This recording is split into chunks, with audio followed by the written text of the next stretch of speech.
북한 김정은 국방위원회 제1위원장이 대남 테러의 역량을 집결하라고 지시한 것으로 오늘 전해졌습니다. 오늘 저희가 전문가 초대해서 어떤 가능성이 있는지 짚어보려고 합니다.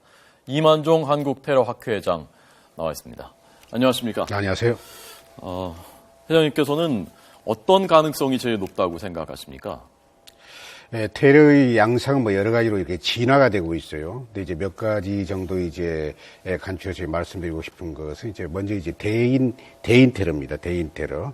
그래서 사람을 대상으로 한 그런 납치라든가 또는 또 이제 암살이라든가 뭐 이런 것들이 이제 대인 테러에 이제 해당이 될 수가 있겠고요. 그 다음은 이제 대물 테러인데 이제 무차별적으로 사람들이 상시 출입할 수 있는 장소라든가 다중 이용 시설에 대한 그런 그 공격이라든가 이런 것에 대한 그런 공격이 이제 가능할 수가 있겠고요. 그리고 마지막으로 가장 우리가 이제 경계해야 되는 사항이 이제 사이버 테러입니다. 우리가 이제 사이버 테러를 그래서 이제 비정형적 도발이다. 뭐 이렇게 이야기를 하고 있거든요. 형태도 없고 아무것도 이제 볼 수 없기 때문에 이제 사이버 테러가 이제 가장 우선적으로 위험의 1순위다 이렇게 이제 얘기를 할 수가 있겠습니다. 그렇지만 테러범들 입장에서는 물리적 테러를 자행해야지 사회적 이제 공포감을 줄 수가 있거든요. 그래서 제가 이제 우려하는 것은 폭발물이라든가 또는 화생방, 생화학 무기에 의한 그런 그 국민을 상당히 그 공포심으로 몰아갈 수 있는 그런 테러가 자행되지 않을까 이렇게 생각이 됩니다. 네. 최근에 그 IS가 저지르고 있는 테러들도 이른바 소프트 타겟이라고 해서 과거처럼 중요 시설이나 뭐 이런 것이 아니라 다중들이 모여드는 그냥 이렇게 완전 열려있는 그런 곳들을 많이 타겟으로 표적으로 삼고 있지 않습니까? 그럴 가능성도 있다고 보시는 거군요. 그렇습니다. 이제 저희들이 이제 테러의 유형 중에서 이제 조금 손쉽게 타겟할 수 있는 것을 소프트 타겟 그리고 조금 이제 공격이 조금 어려운 데를 이제 하드 타겟이라 이렇게 얘기하는데 일반적으로 IS라든가 국제 테러 단체라든가 모든 테러 단체들이 이제 공격을 매력적으로 생각하는 이제 공격의 유형이 이제 소프트 타겟이거든요.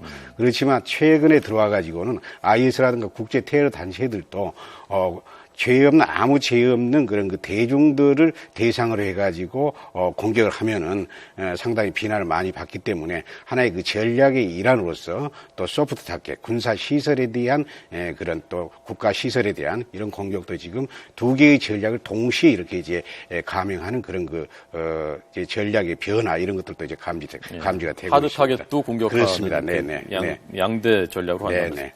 북한 입장에서는 이번에 만약에 테러를 자행한다 하더라도 그것이 곧바로 북한의 소행으로 밝혀지면 북한이 입을 타격이 있지 않습니까? 국제사회 여론이 더 나빠질 것이고 제재가 더 강화될 것이고 그렇다면 자신들이 한 것인지 아닌지 잘 밝혀지지 않는 그런 테러를 해야 되는 것 아닙니까? 북한 입장에서 본다면은? 그렇습니다. 그래서 이제 앞에서 이제 말씀드린 것처럼, 사이버 테러라든가 이런 것을 상당히 좀 이제 쉽게 이제 선택할 수 있겠고요.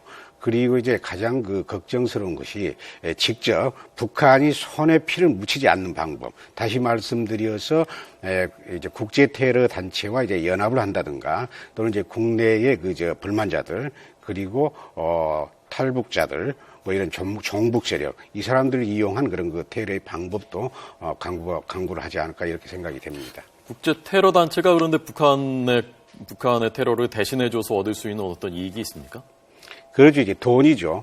과거에 1986년도에 김포공항에서 그 폭발물 사건이 있었어요. 폭발물 테러가 있었는데 그때도 5명의 인명이 살상됐는데 이 사건 역시 당시에는 단순히 이제 북한의 소행이 아닐까 이렇게 이제 생각을 했었거든요. 근데 이제 동독이 통일된 이후에 동독 독일 정보기관에서 이제 수집된 그런 그 정보에 의하면은 그 당시에 테러는 북한이 국제 테러 중동의 국제 테러 단체 아부 니달이라고 그러죠. 아부 니달이라는 국제 테러리스트하고 협조를 해가지고 이제 자행한 테러로 이렇게 나오고 있거든요.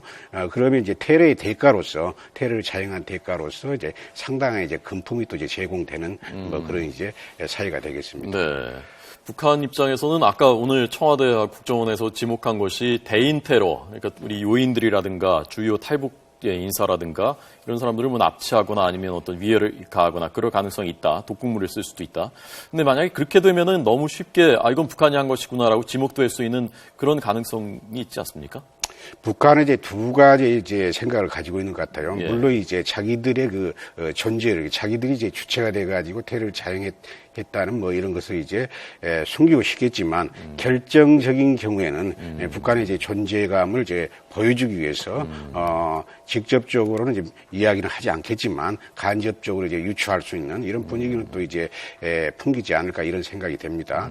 과거에 뭐 신상옥 감독 부부 그 납치 사건이라든가 여러 사건들이 실제적으로 분명히 북한의 소행이라는 것은 증거는 명확하지 않았습니다만 이렇게 누구든지 이렇게 알 수 있었던 그런 사항들 아니었습니까? 예, 그러니까 굳이 숨기려고 하지 않을 그렇죠, 것이다. 그렇죠. 오히려 네네. 두려움, 공포를 극대화시키기 네네. 위해서 그런 효과를 노릴 수도 네. 있을 것이다. 지금까지 북한이 저질러왔던 테러들을 유형별로 좀 살펴보면 다음엔 어떤 걸 하겠구나라는 것이 좀 유추될 수 있지 않겠습니까? 유형별로 좀 어떤 테러들을 지금까지 저질렀는지를 좀 설명을 해주십시오.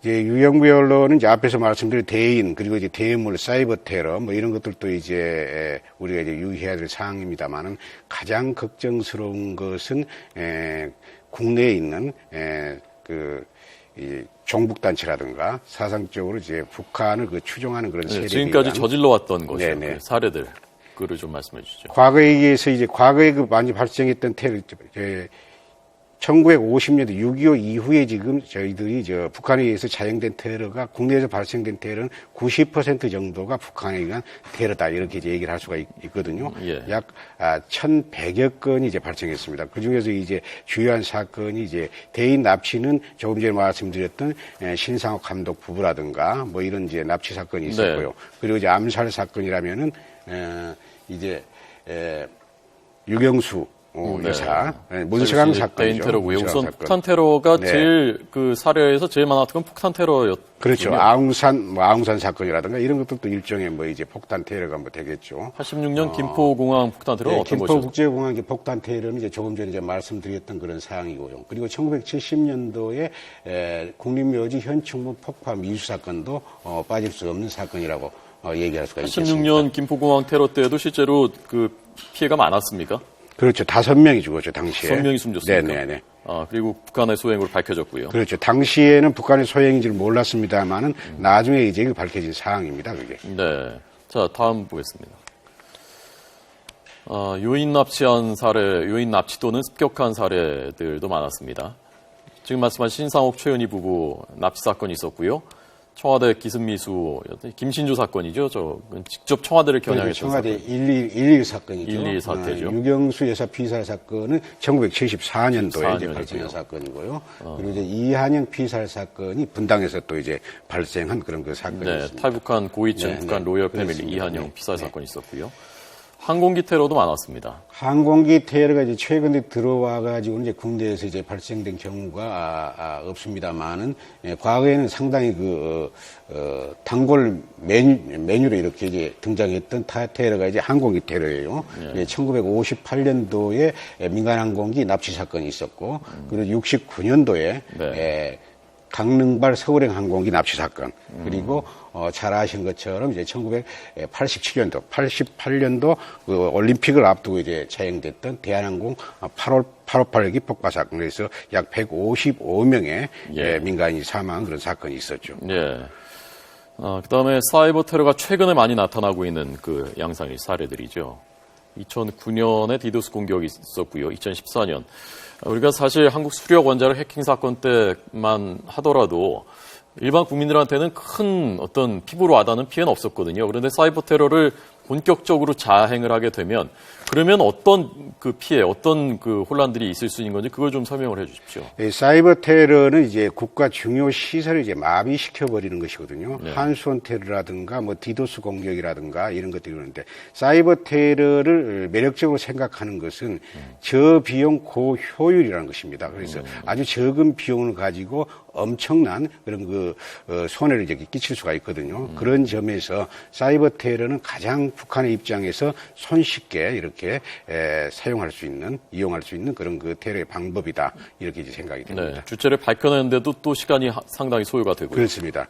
지금 북한은 지금 정찰총국이 있어요. 정찰총국에서 대남 그리고 해외 그리고 그 공작 공작을 전부 이제 담당하고 있는데 이 정찰총국이 2009년 2월에 이렇게 이제 신설이 됐습니다. 과거에도 이제 대테러 임무를 자행한 그런 그 부대들이 분산돼 있었어요. 3개 정도가 분산돼 있는데 이 기구들을 전부 이제 정찰총국으로 이제 결집을 시켜가지고 조직을 새롭게 해서 이제 테러를 이제 자행하고 있는데 또 이제 대남 공작을 자행하고 있는데 적공 일꾼이라는 이야기를 들어보셨습니까? 네? 적공 일꾼. 적공 이 적공 일꾼이라는 말이 있어요. 예. 이거 뭐냐면 적의 공작을 와해시키는 일꾼이다.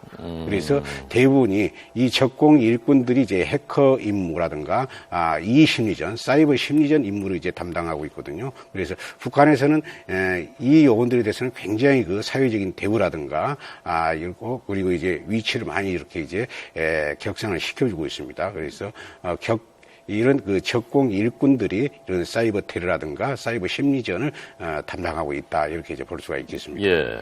북한이 뭐 실제로 테러를 자행할 것인지를 누구도 확언은 할 수 없습니다. 그러나 과거의 사례들이 많았고 김정은이 역량을 결집해라라고 지시를 한 것이 전해졌고 그래서 조금이라도 가능성이 있다면 철저하게 대비를 해야 되는 것 아니겠습니까? 우리의 대비 태세는 잘 지금 돼 있습니까? 어떻습니까? 대테러 작전, 전술 측면에서는 상당히 강국이라고 생각이 돼요. 그렇지만 대테러 전략 측면에서는 유치원 수준이다 이렇게 이제 말씀드리고 싶습니다. 이제 대테러 임무를 수행하는 데서 가장 중요한 것은 이제 조직이 돼 있어야 되고요. 조직을 뒷받침할 시스템을 이제 뒷받침할 수 있는 그런 제도적인 그런 그 법률적인 측면, 법률적인 그런 그 제도가 이제 확립이 돼야 되는데 이런 것들이 우리나라 상당히 이제 미흡한 것입니다. 미국 같은 경우를 예로 들으면은 미국은 이제 9.11 이전과 이후에 이제 대테러에 이제 대비하는 그런 방법이라든가 시스템, 제도가 이제 많이 바꿔졌습니다. 이제 대테러 임무에서 가장 중요한 게 뭐냐면 이제 정보 활동이거든요. 정보 활동인데 미국은 과거에 이제 정보 기관을 디바이드 정책을 했어요. 디바이드 앤드 컨트롤이라고 해서 분리를 해서 이제 통제를 했었거든요. 왜 그러냐면 한 군데에 정보 기관이 많이 모여 있으면은 힘이 세지기 때문에 이것을 나눠서 통제를 하자 그랬는데 9.11 이후에 미국은 이제 통합의 정책으로 정보 기관을 통합을 하고 있거든요. 그래서 이제 그런 측면에서 지금 이제 최근에 테러 방지법과 관련해 가지고 이 정보 기관에 대한 그런 그 불신 뭐 이런 것 때문에 이제 상당히 그 테러 방지법의 그 방향이 좀 다른 데로 이렇게 이제 가는 그런 측면도 이제 보입니다만은 사실은 빼놓을 수 없는 게 대테러에서 빼놓을 수 없는 가장 중요한 게 이제 정보 활동이다. 그래서 앞으로 이 테러 방지법의 이제 방향이 어떻게 이제 결정될지 모르겠습니다만은 이런 것들은 미국의 경우를 우리가 시사점으로 이렇게 삼아야 되지 않겠는가 이렇게 생각이 됩니다. 네. 이만종 한국 테러 학회장의 분석 들었습니다. 고맙습니다.